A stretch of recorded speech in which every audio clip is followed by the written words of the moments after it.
This is Dimitri the betta fish, and this was supposed to be his home, a community aquarium filled up with predators. Sadly, it didn't work well, and I had to isolate my little friend outside in this plastic tub. The environment was muddy at first, but it cleared out pretty well, and the moss, as well as the fern and the duckweed, was filtering the water, as well as providing some hiding space. For food, it was pretty simple actually. I've let nature give him some. Drowned insect as well as mosquito larvae, that was all he needed as a diet. But now it is time to reintroduce Dimitri to our fish room. Are you ready for a brand new aquarium? So, for the new home of Dimitri, I decided to go with fluval chi, as well as a very nice stand.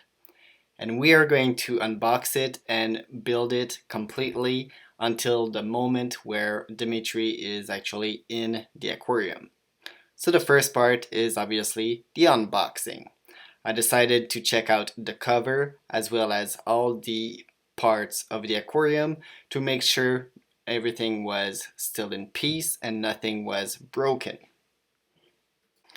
Then I've decided to take a little look at the pamphlet that was given in the box and kind of read the instruction as well as the general guideline for the fluval chi. And after that, I decided to just mock the random cover of the box because what the hell, that lady is just weird. No one walks in a home like that. It's insane. Like the aquarium take 5% of this entire panel. It's crazy. Like, look how small the aquarium looks like. It's all focused on the weird lady. What the hell, Fluval? But yeah, anyway, I've continued my unboxing and started to check out the filtration.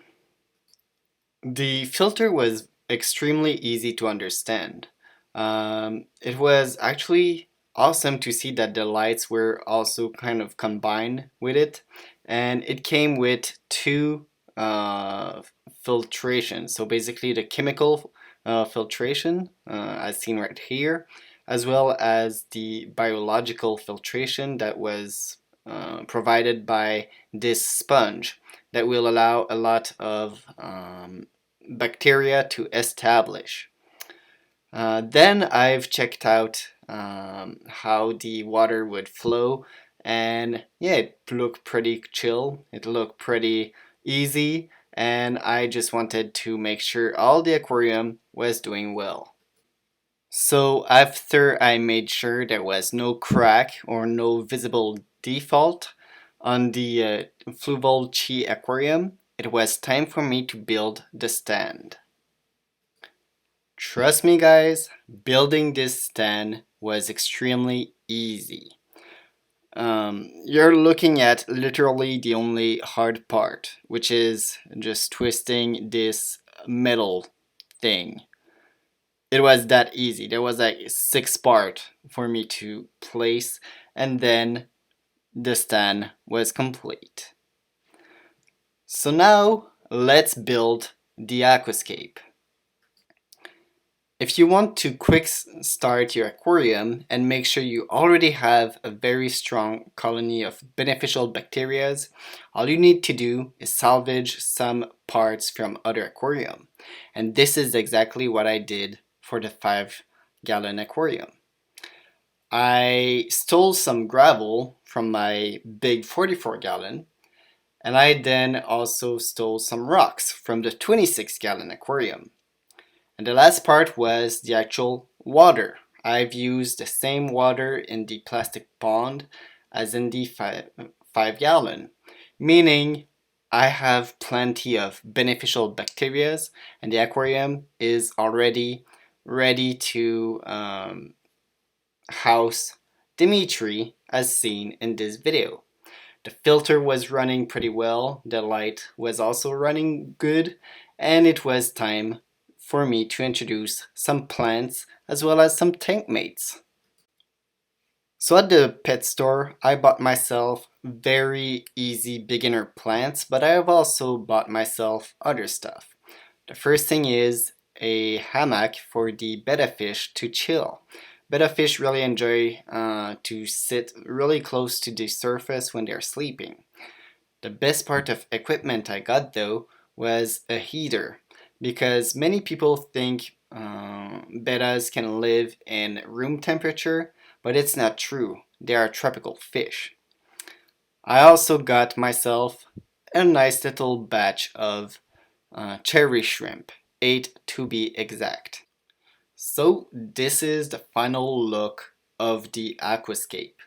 As you can see, I did remove some of the big rocks to allow more place for the crypt as well as the banana plant. But now it is time to check out the star of today's video, Dimitri and his friend. Wow, my betta fish, he really seems to enjoy his new kingdom. He is the absolute boss and he decided there was no other fish allowed. He is very interesting. He is exploring every inch of his very big home. And this is kind of a lesson. Betta fish need big space and betta fish won't live with any species. This is why I selected only a few. The first one, the knee-right snail, is a pretty handsome fellow and quite fast for a snail. He's not going to damage any of my plants though, and he's going to eat a little bit of the algae growing on the glass. We also have a second species of snail, the assassin snail, and that very specimen is actually a gift from one of my friend. She didn't wanted him anymore, or actually she didn't wanted a snail in the first place, and she pretty much gave it to me, and now this is his final home. He's going to hunt down everyone that Dimitri do not like. The most important and most interesting tank mate though are the cherry shrimp. Their gorgeous red and their fascinating behaviors are quite awesome to look at. They are quite shy though, and for good reason. Dimitri can eat them at any moment, and if they are not careful enough, he will. They have been able to utilize their environment to escape from him for now, and I hope they maintain their cleverness. Anyway, it is pretty crazy to see how the big 44-gallon aquarium dwarfs this tiny ecosystem, but both are the part of the same universe and both have different story to tell, yet it is truly amazing to notice how much we can do with a simple box of glass. Betta fish. We need to show that they can live outside a bowl. A betta fish is a wonderful animal, and they need a lot of respect,